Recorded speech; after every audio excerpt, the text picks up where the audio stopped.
pop music in general, I really love that new Olivia Rodrigo album is really good. Yeah. So yeah, I think obviously on the surface, people wouldn't expect me to be like big into pop music, but I love it.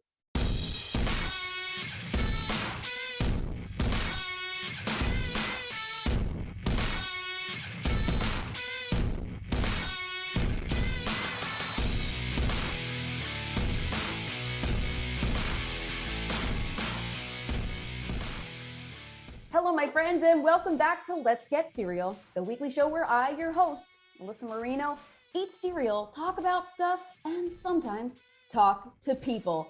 My guest today is Ring of Honor pro wrestler who you've seen competing on New Japan Strong, as well as forming Violence Unlimited over on ROH, vocalist for God's Hate, and a proud papa, my friend, Brody King. How are you doing? Hello, Alyssa. How are you? I am just dandy.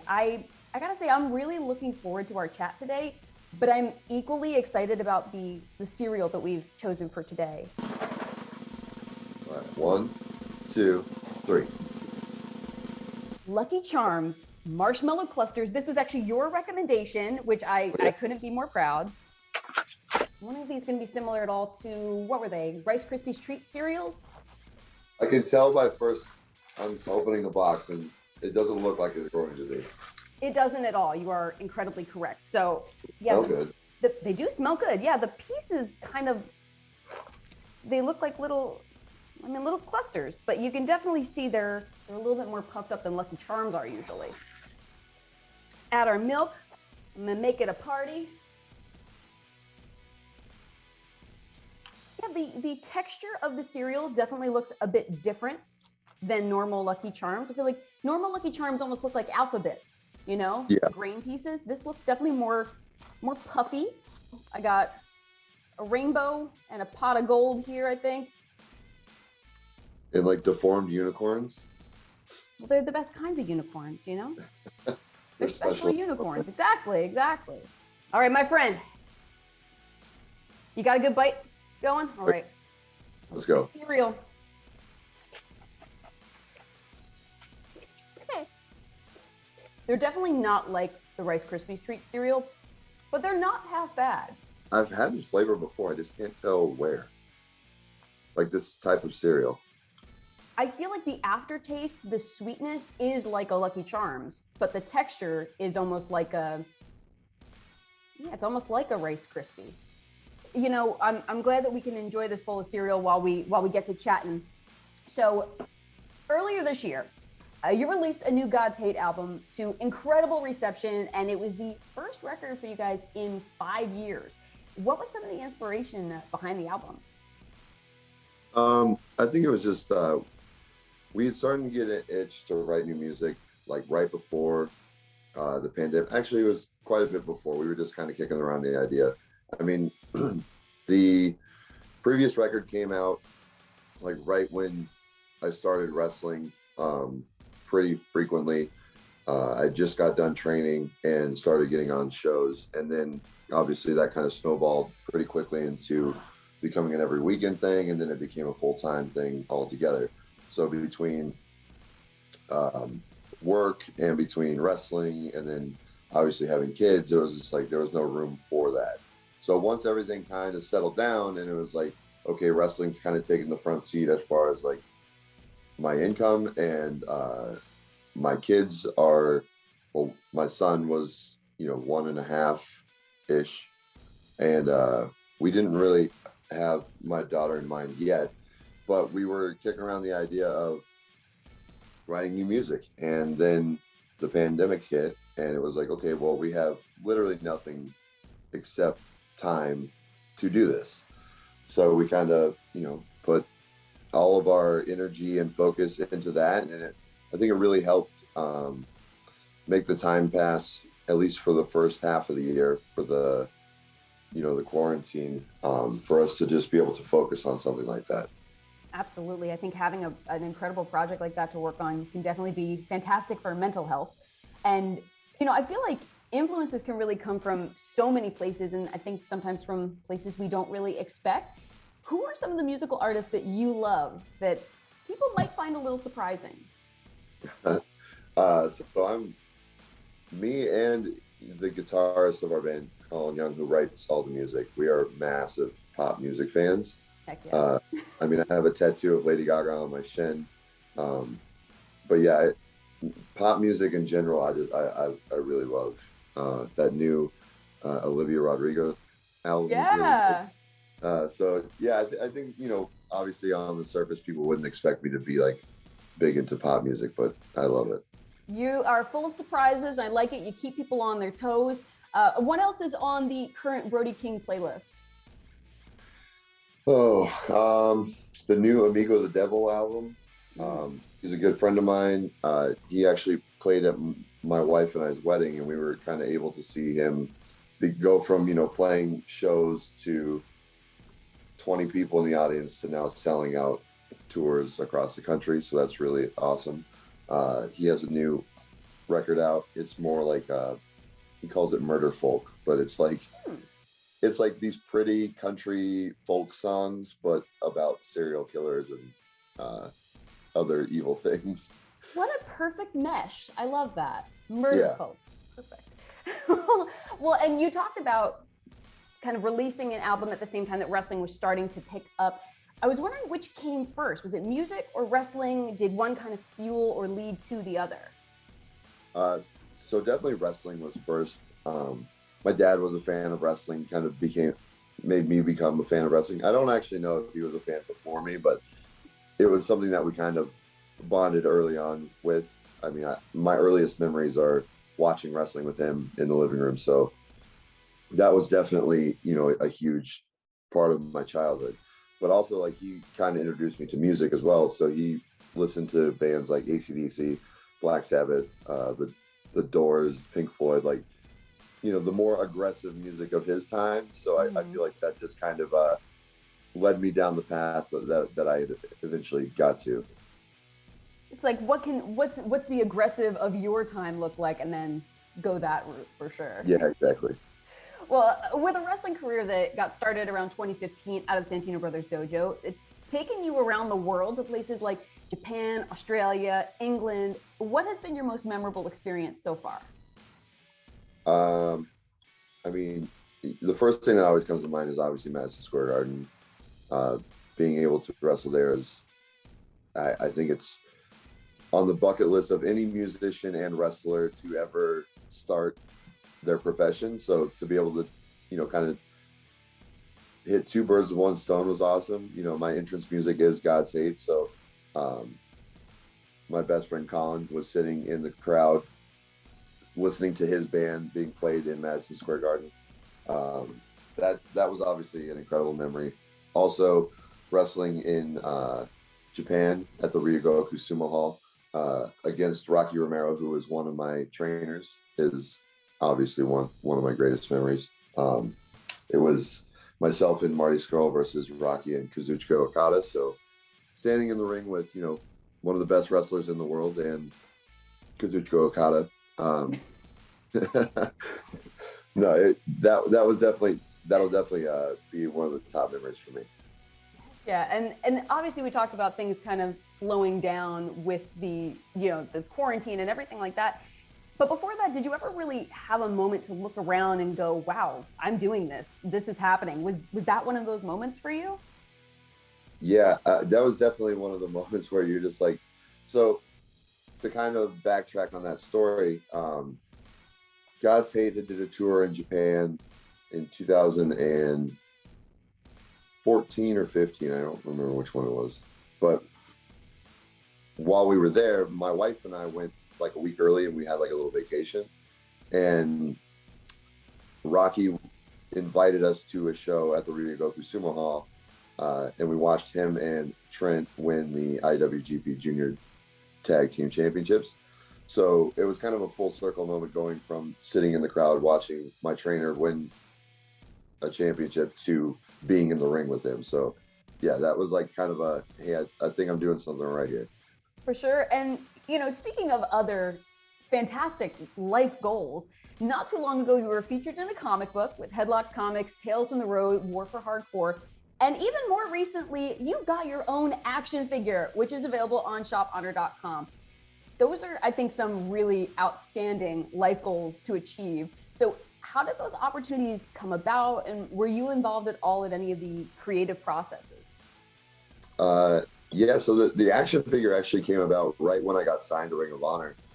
We took our photos, and they had me take photos of all my tattoos and stuff like that. And then it just kind of like went away for a while, and then I guess obviously the pandemic slowed down production, but there was no updates, so I figured that they were just not happening, or on the back burner somewhere. And then it was like, all right, up for pre-order, Brody King action figure. I was like, oh my god, like that was crazy. Was that like even a shock for you? Because it's like, It oh, I'm was, sorry, yeah. what is?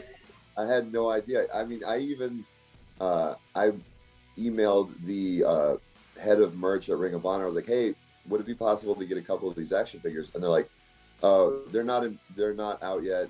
We don't even know when they're going to be out. I was like, what are you talking about? They're on the pre-order. You look at Twitter, and they're like, oh, nice of them to tell me. Oh Lord. So like they didn't even know that they were like coming out yet. So yeah, that was obviously, you're immortalized at that point in some sense. It's a pretty cool thing. And my son's running around in the house holding it, just saying dada the whole time. So that's pretty cool. Yeah, the comic book was awesome. Headlock reached out to me. I think they did it for like one of the pro wrestling crates or something like that. But I had met Headlock actually at the beginning of my wrestling career, through Kevin Kleinrock, and working with him was awesome. I mean, comic books are a huge part of my childhood, a huge part of my life, really. I mean, like comic book movies, comic books have like really had a hand in, my wrestling persona, or, the way that I look at the world, really. And also, so they call them Honor Pals now, but they're basically wrestling buddies, are also coming out now. So all these really cool things are kind of happening all at the same time. And it's awesome because it's a lot of those full circle moments you talk about too, where it's like, oh, I read a lot of comic books growing up. Oh, now I'm in a comic book, That's so awesome. Are there any particular comic books of note for you that were just huge for you growing up? I mean, I'm still am a really big fan of Captain America comics, Punisher comics.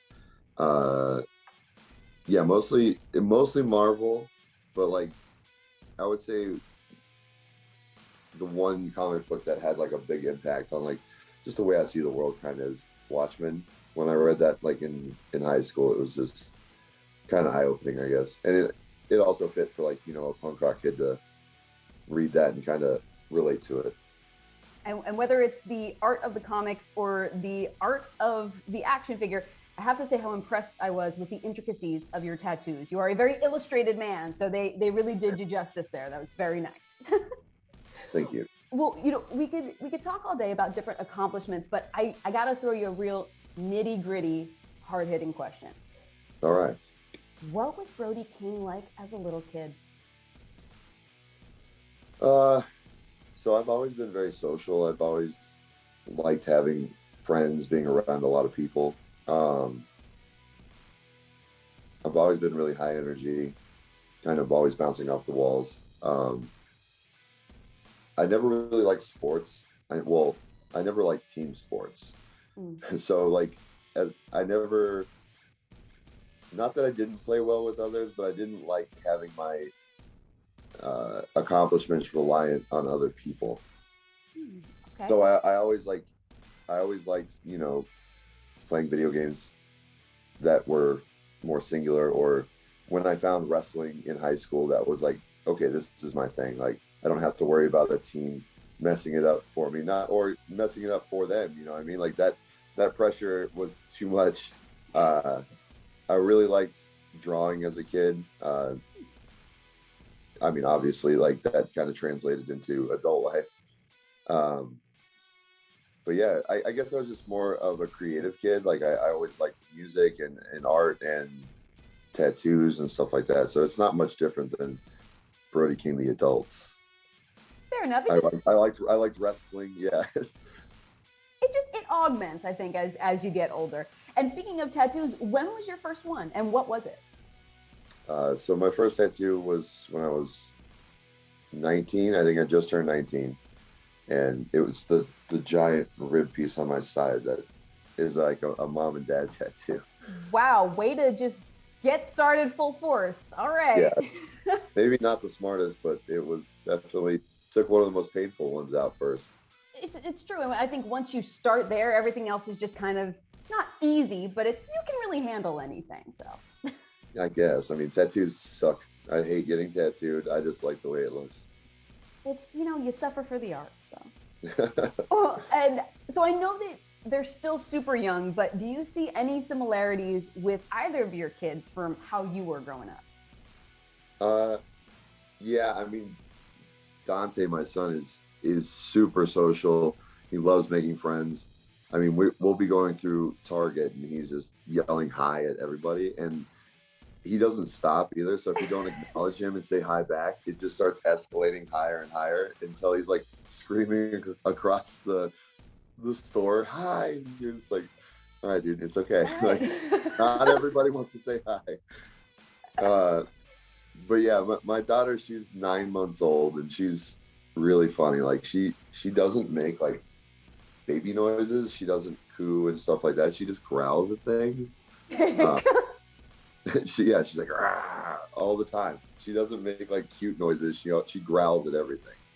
We went to a petting zoo a few weeks ago, and a goat came up and like nibbled on her arm, and it was like it wasn't hard, but it was hard for like a baby. Like you would think that it would, or at least scare them. And she just like gave it a dirty look and growled at it. And I was like, oh my god, like maybe you're gonna be the tough one.